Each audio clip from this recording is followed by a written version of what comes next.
What's up, nerds? Welcome to Cool Nerd Reviews. I'm Steve Trezza. Scott Burnett. And we are reviewing Agents of S.H.I.E.L.D. episode titled Melinda. Melinda. Just Real like creative. Melinda May. Is that where they got the name from? Melinda. I think it's an acronym. Yeah, it stands for stands for Melinda May. Agent May. Mutilated eels lay in negative digital arena. Don't think that's what it stands for. Right? I think that was on the fly. I could do better than that. So, I was gonna like crudely record my voice and you could just throw it over my. Anyway, what happened? Besides my ranting, it's actually a good episode of S.H.I.E.L.D. It's pretty good. Surprisingly, anybody watching it that's waiting for me to rip it apart, turn it off now, because I'm giving Agents of S.H.I.E.L.D. a break this week. It starts off with Melinda and her husband giving a little shower sex, because they're trying to have a kid. And they're like... 7 years ago. Yeah. So they're like... it's a heavy foreshadowing.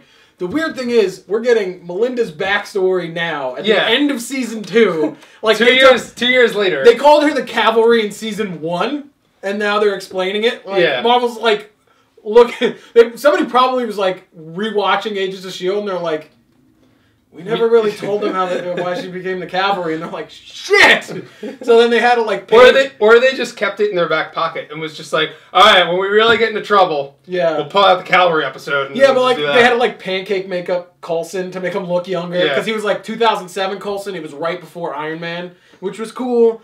But it was weird that we're getting it really late. I don't know if there's some special thing that they're going to tie into it and it's going to make more sense later on down the road. But right now, it seems like they were scrambling for stuff. So the foreshadowing of May and her husband, like, really gung-ho about having kids. Yeah, and starting a family. Yeah, and this kind of explains why Melinda's like a cold, calculated killing robot instead of a human in the show. The whole inhuman villain... she takes people's pain as power. She kills them. Yeah, she takes people's... She can control people. I think she can, like, mind control them. And then I guess, like, when they have pain, they kept saying, I want your pain. Yeah. So I heard a Russian name, and I really thought it was just a fucking Black Widow. I was like, here comes. And then the whole episode, you're led to believe that it's this strong Russian bitch. Yeah. And then you find out later it's her daughter, who's, like, 10. But before all that happens, we get more Afterlife stuff, which was pretty interesting. Yeah. They waste no time. I don't know, they have a handful of episodes left that they could have stretched this one out. Like, Skye's mom was just like, oh, and by the way, I'm your estranged mother. Yeah, and they had this touching moment. Yeah. She just, like, laid it out there. She just let it out. There was no suspense. She's trying to help Skye, like, focus her powers more. Skye caused the avalanche on the mountains. It's kind of, she's like, everything's vibrating in this world. You just have to tune into the frequency. And she handed her a rock. Not the Rock. That'd be weird. She'd be like, here's Dwayne Johnson. She's just like, holy shit, he's heavy. And she like holds a rock and she's like, oh my god. And she's, did you hear the rock? She's like, no, the mountain's the loudest thing here.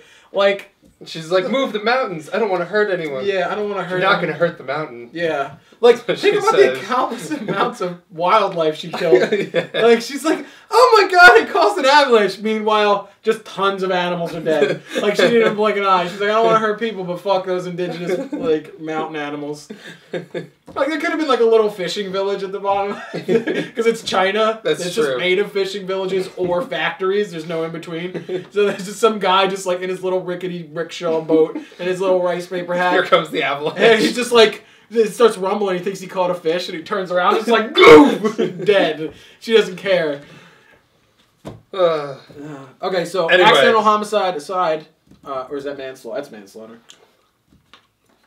It is. Yeah.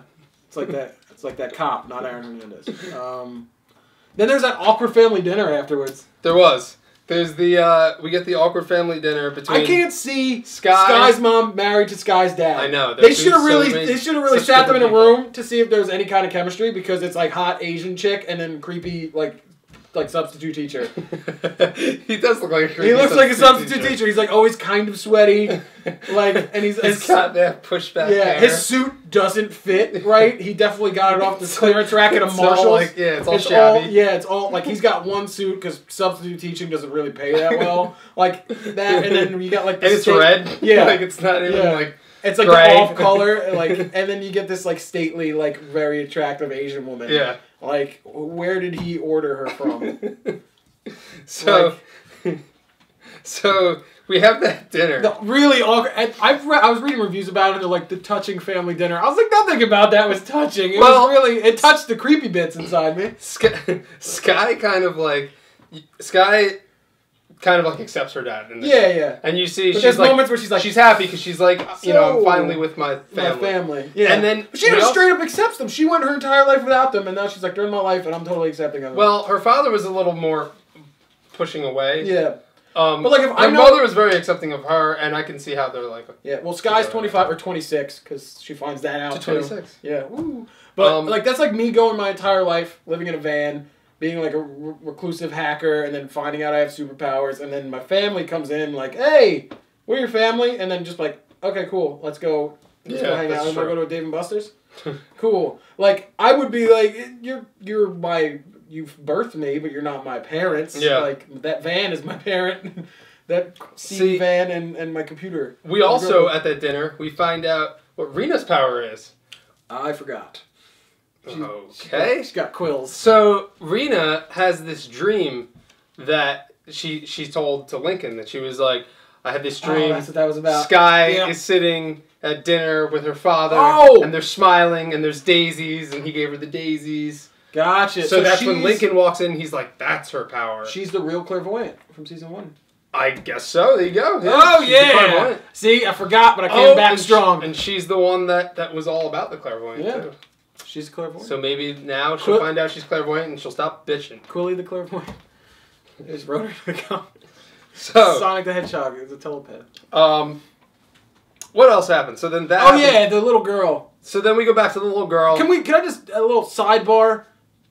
Tiny actress girls are creepy no matter what the role they're in. Yeah. And when she's gonna be when the role is creepy. Yeah. Mega, like, I never want to have a daughter. Because if she has, like, a sleepwalking disorder, I'm going to get arrested for child abuse because I'm going to knee a bitch in the face. Like, if she's walking around the house at midnight, like, knocking shit, I was like, I've seen Insidious and The Grudge and The Ring and, like, anything with a tiny little girl in it. I know what's next. Like, either I'm going to turn on my TV and she's going to be in it, and, like, she's going to straight up poltergeist it, or she's going to try to kill me in my sleep. No, not having it. The cops would be like, where's your daughter? I was like, she's locked in the shed out back because she's creepy as shit. And she did try to kill everyone in our house. Creepy. Including Melinda, who then found out... China has it right. If you have a girl, throw it off a cliff. Start again. Who then found out that she was the real villain. Yeah, the little girl's the villain. And so... Ooh, in the heaviest moment in Ages of S.H.I.E.L.D. history, the whole 2 years of it, Melinda just... has to kill her. Kill her. And just shoots her. Straight up killed the little girl. And then everyone thinks that she just, like, took out everyone in the building. Yeah. So they call her the Cavalry. Meanwhile, the little creepy girl killed everybody, like little creepy girls do. Yeah. You ever play Fear? Yeah.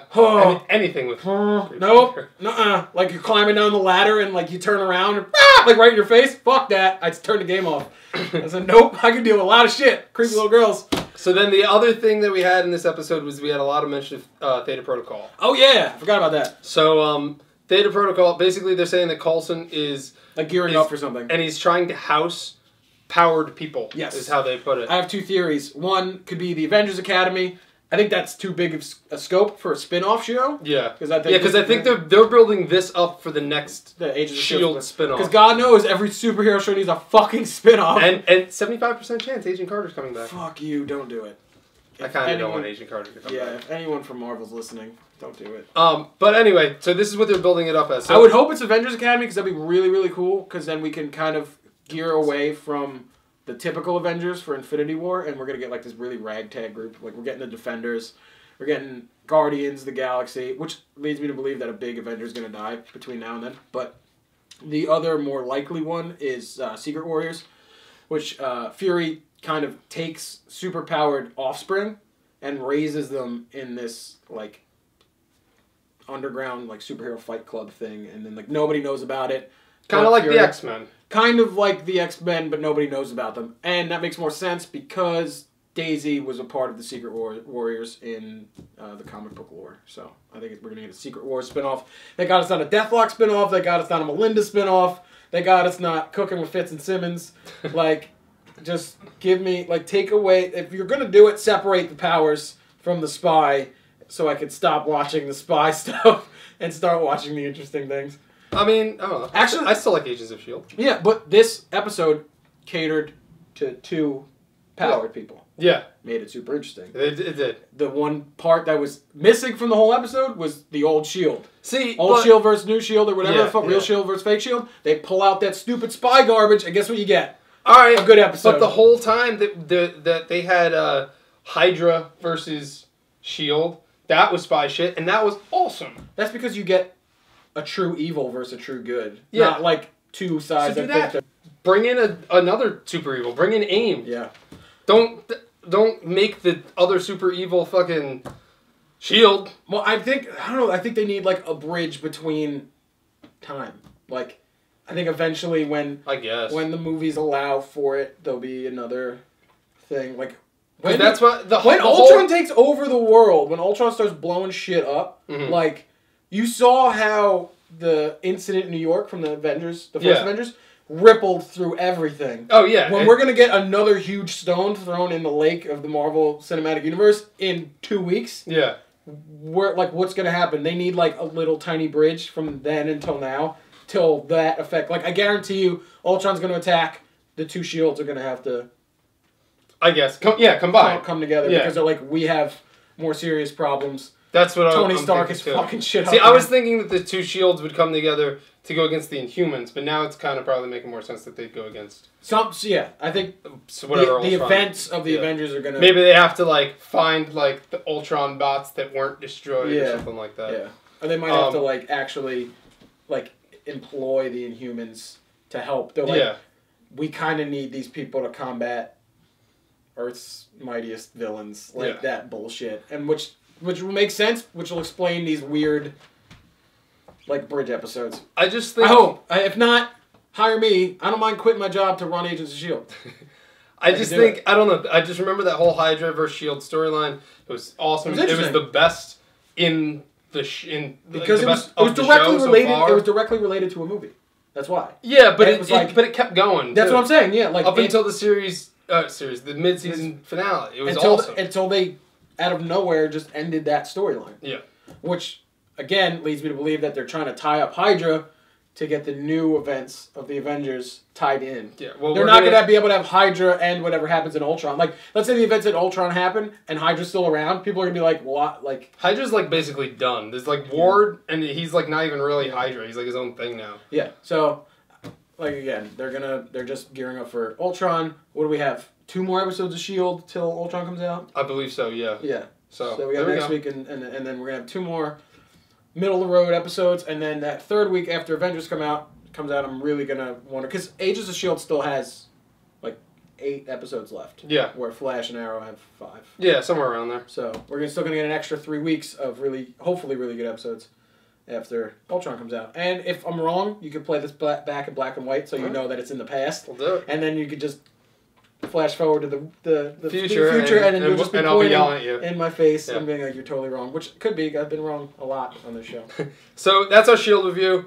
Check out our other S.H.I.E.L.D. reviews and check out the rest of our reviews. Although it sounds like I was upset with the episode, I was far less upset with the episode than any other one. I thought it was good. It was good. I liked it. I give it a B. It's pretty good. Yeah, it's right around there. I was going to point to what else we have. So we've got Game of Thrones, the review to watch. We have Flash and Arrow, as usual.